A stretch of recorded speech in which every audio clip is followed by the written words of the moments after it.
गोदी मीडिया के कारण कभी कभी मुझे कुछ बातें हजम नहीं होती और मजबूरी बस वीडियो बनाना पड़ता है।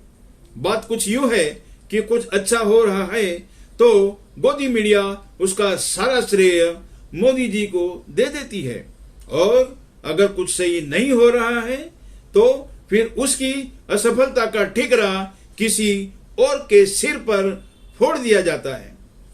पहले हम असफलता के बारे में थोड़ा सा डिस्कस कर लेते हैं।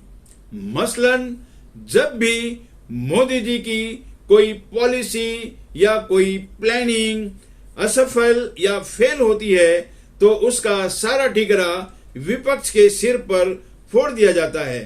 और जैसे कि नोटबंदी, जीएसटी या कोरोना महामारी और चीन की घुसपैठ हो तो हर बार विपक्ष को, डॉक्टरों को या आर्मी को जिम्मेदार ठहरा दिया जाता है। और इसके विपरीत जब अंतरराष्ट्रीय बाजार में कच्चे तेल की कीमत कम हुई थी तो सारा श्रेय मोदी जी को दिया गया कि वे बड़े ही किस्मत वाले हैं। बताने के लिए उदाहरण तो बहुत हैं, लेकिन मैं सिर्फ आज विश्व जिस संकट से गुजर रहा है उसी पर अपना फोकस रखना चाहता हूं। आजकल यूक्रेन और रूस की जंग में गोदी मीडिया के द्वारा मोदी जी की छवि को हाईलाइट करके दिखाया जा रहा है कि पूरे विश्व की नजर मोदी जी पर टिकी हुई है कि मोदी जी कोई ऐसा कारगर कदम उठाए जिससे आशंकित विनाश लीला से बचा जा सके।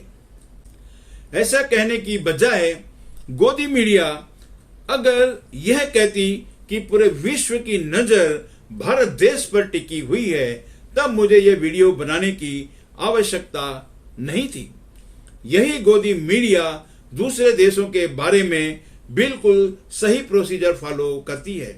मसलन फ्रांस ने जर्मनी के साथ बैठक की या अमेरिका ने चीन को चेतावनी दी, लेकिन भारत के मामले में गोदी मीडिया यह प्रोसीजर भूल जाती है।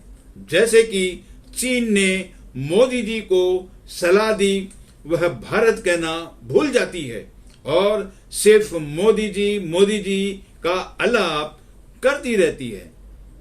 सच तो यह है कि पूरा विश्व भारत की ओर देख रहा है, न कि मोदी जी की तरफ। भारत की यह इज्जत बनाने के लिए सालों लग गए।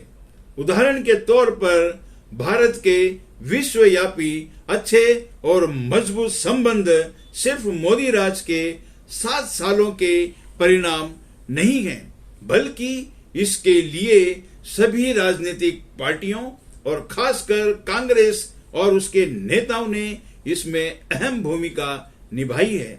इन सब के अनथक प्रयासों और मेहनत के कारण ही हमारे देश की विश्वव्यापी छवि मजबूत और अच्छी हुई है। लेकिन गोदी मीडिया के अनुसार भारत देश का उदय सिर्फ 7 साल पहले ही हुआ है और मोदी जी के कारण ही हमारे विश्वव्यापी संबंध अच्छे और मजबूत बने हैं। और यह भी कि 7 साल पहले तक हम लोगों को विश्व का कोई भी देश ना तो जानता था और न ही हमारे उनसे कोई संबंध थे। गोदी मीडिया का बस चले तो मोदी जी की रात दिन आरती उतारते रहे। इन सब मिथ्या से हटकर हकीकत यह है कि पूरा विश्व यह चाहता है कि भारत एक तटस्थ भूमिका निभाते हुए कुछ ठोस और कारगर कदम उठाए ताकि इस विनाशकारी युद्ध को टालकर कुछ सम्मानजनक और राहत भरा फैसला हो सके। लेकिन मोदी जी को यह फैसला आदत अनुसार अकेले नहीं लेना चाहिए। जिस तरह नोटबंदी का फैसला बिना प्लानिंग के अकेले ही बंद कमरे में ले लिया था। अचानक लिए इस फैसले से जनता में त्राही त्राही मच गई थी। ना तो बैंकों से पैसे मिल पा रहे थे और न ही एटीएम से। महीनों लाइनें लगाकर सारी जनता परेशान रही और 150 से 200 लोगों की जानें चली गई। इसी तरह आनन फानन में जीएसटी के साथ भी यही हुआ। महीनों लगे जनता को उसे समझने के लिए।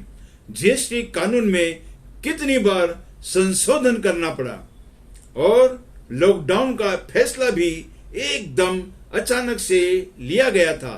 जो जहां पर था वो वहीं पर फंस गया। कुछ भी तैयारी नहीं की गई, लोगों को खाना तक मुहैया नहीं कराया गया। बेबस और भूखे मजदूर मजबूरी में हजारों किलोमीटर के सफर के लिए निकल पड़े। सैकड़ों मजदूरों की मृत्यु तक हो गई। कृषि कानून का फैसला भी आनन फानन में लॉकडाउन के बीच जबरदस्ती बिना किसी मशवरे के थोप दिया गया। इसमें किसानों की यूनियन और विपक्ष के साथ कोई मंत्रणा नहीं की गई। दोनों सदनों में विपक्ष के पुरजोर विरोध के बावजूद अलोकतांत्रिक तरीके से बिलों को पास करवा लिया गया।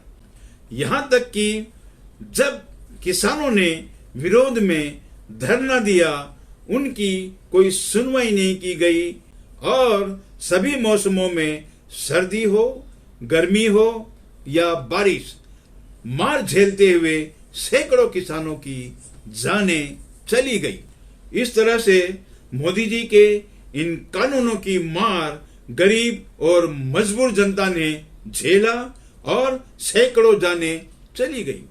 कहने का मतलब यह है मोदी जी कि आप अगर दोनों देशों के बीच में कोई सुलह कराना चाहते हैं तो सारी राजनीतिक पार्टियों के साथ मंत्रणा करके और दूरगामी परिणामों को भी मद्देनजर रखते हुए कोई उचित कदम उठाएं, क्योंकि यह अंतर्राष्ट्रीय स्तर पर भारत की छवि के साथ साथ विश्व को विनाश से बचाने का भी सवाल है।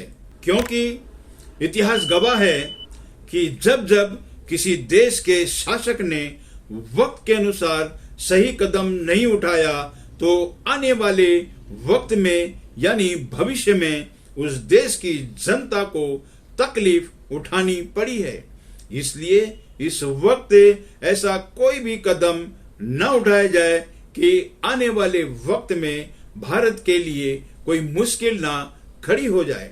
और गोदी मीडिया को भी यह ख्याल रखना होगा कि देश से ऊपर कोई नहीं हो सकता। मोदी भक्ति छोड़कर देशभक्ति शुरू करना चाहिए।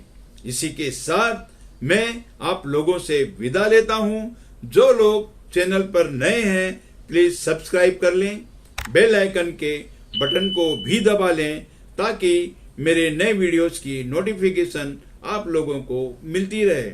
अगर मेरा ये वीडियो पसंद आया है तो इसे लाइक करें, कमेंट करें और शेयर करना ना भूलें। जय हिंद।